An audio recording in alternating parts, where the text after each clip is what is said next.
the Indian Air Force flight carrying 168 passengers, including 109 Indians, has arrived at the Hindon Air Base. Those visuals on your screen, that plane has landed. This was coming from Kabul. 109 Indians have arrived at the Hindon Air Base as those evacuation operations are on a war footing. I'm joined by Shreya Dhondiyal on the broadcast. Shreya, good morning. Shreya, a huge sigh of relief, as I was discussing with Nikhil, for hundreds and thousands of people across the country as their family members are being safely ferried out of war-torn Afghanistan. Absolutely, and you will see more such evacuation flights now come in every day. What we are being told by way of our sources within the government of India is this, that India has two slots to land every day at the Kabul airport, which means we can land and take off two flights from Kabul, which will expedite the entire evacuation process that is currently underway. So far, we are only evacuating Indian citizens. All the others who want to come in, which is the Sikhs, the Afghan Hindus, etc., who want to come in, will have to get a visa.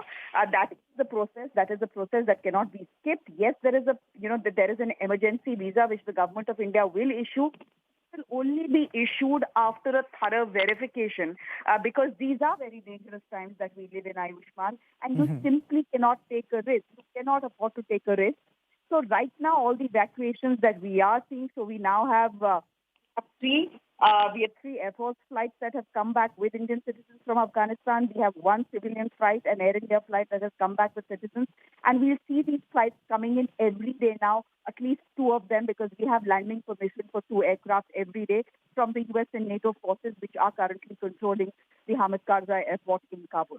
Right. Shreya, two slots at Kabul airport, that's what you're pointing out. So how many people can we take out in one go? And is there any idea how many Indians are still stranded in Kabul? Well, the estimation that we have is that, and this will need to be verified again because these numbers constantly keep changing.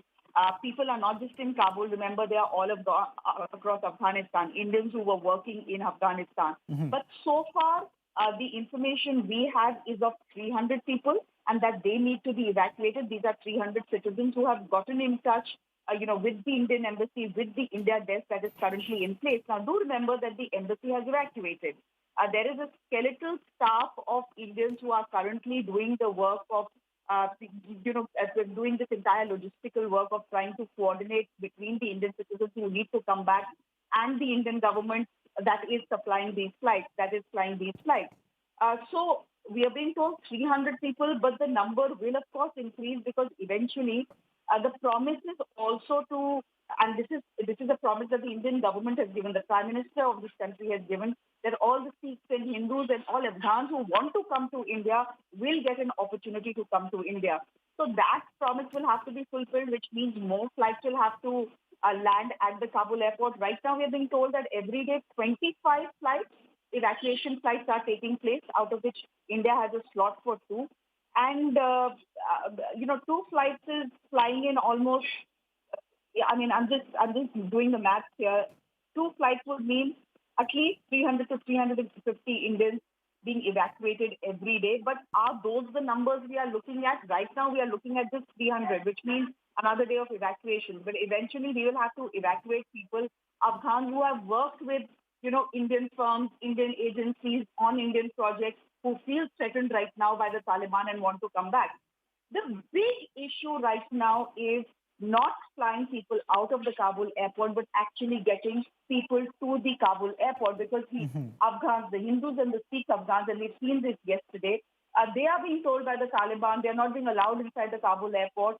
They are being stopped in many cases. They are being told, you are Afghans. Why do you need to leave Afghanistan? So there is that challenge as well to try and get all these people inside the Kabul airport. That right now is becoming the big challenge. In fact, the Americans are not even taking the risk of ferrying their people, their citizens, 200 meters, into the Kabul airport. They're flying. They've deployed helicopters to fly these people directly to the tarmac from where the flights are taking off. They are saying that we cannot take the risk of having roads and checkpoints being manned by the Taliban and American citizens being stopped because there are multiple reports now coming out from journalists who are reporting in Afghanistan that the Taliban, in many cases, is not allowing people to enter, even those who have travel documents.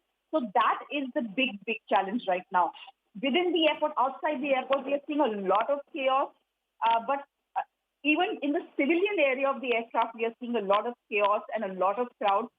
But the military area, which is currently the military area of the of the airport, Kabul airport, which is under the NATO forces, that is where we cannot afford to have chaos, because if there was chaos, we won't have seen these flights take off. So 25 flights now taking off every day, most of them evacuation flights. So far, all military evacuation flights, but I'm being told that commercial flights should be in a position to land as well. Now, you can ask me, Ayushman, that we did have an Indian Airlines fly out Indian citizens very early this morning.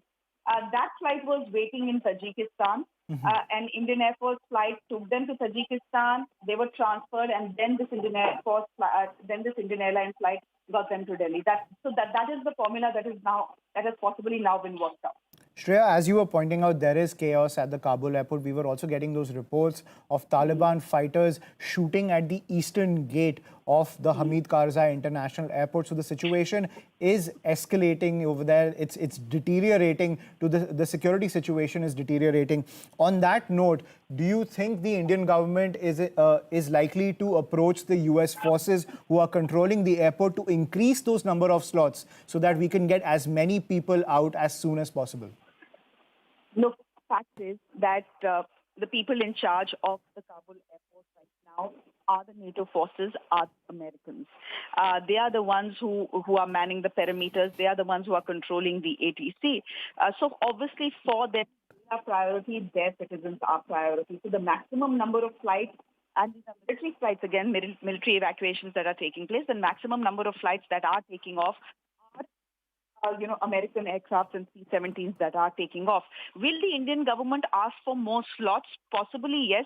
But we also have to see how many Indian citizens are there in Afghanistan who want to come back, because there is no point flying in a flight and then having 40 people or 7 people fly back to India. And I'm quoting these numbers. That came back to India had only 40 people, because the rest of the people who were supposed to make it to the flight couldn't because of Taliban fighters who were stopping them on the way. And then there were negotiations that the Indian embassy there held with the Taliban, who gave them safe passage. In fact, there is a deal between the Americans and the Taliban about safe passage for anyone who wants to leave. So, before the Indian government asks for more slots, we will need to know how many people want to be evacuated. So far, as I said, the priority will be Indian citizens. So if there are 300 Indian citizens or 400 Indian citizens, that means we will need 2 flights to fly them out. But if there are 10,000 Indian Afghan allies who want to come back as well, all of them need to come back as well, then do we have their visa in place? Yes, this is an emergency visa, but once that visa process is over, then is when the Indian government takes the call to fly in more flights. Right now, as I said, commercial flights only just beginning, and we frankly haven't seen any commercial flight land at the Kabul airport right now. It's all civilian flights. But eventually, once the airport is safe enough, once most of the NATO evacuations have taken place, one assumes that some degree of commercial flights will restart to Kabul for anyone who wants to come back. Also remember, for 3 weeks, Ayushman, we tend to forget this. For the last 3 weeks, the Indian embassy, before being evacuated, had been putting out advisories to people to leave. They had been telling people that, look, the situation in Afghanistan is deteriorating. It will become worse from here on. It is best for you to leave. So many women and children had already left. If you look at the flights that are coming back, you will see, yes, there are little babies that we have seen on the flight as well, and some women as well. But most of the evacuation of women and children has already happened. What you will see now come in is men who were working at various projects in Afghanistan who will now have to be repatriated / evacuated. So to answer your question, we'll just have to wait and watch, because the situation is fluid, and one needs to know exactly how many, Indians are in Afghanistan who want to come back. The number we have is 300, but it could be more, it could be less. There are some 10,000 Afghan allies who may want to come back or may not want to come back.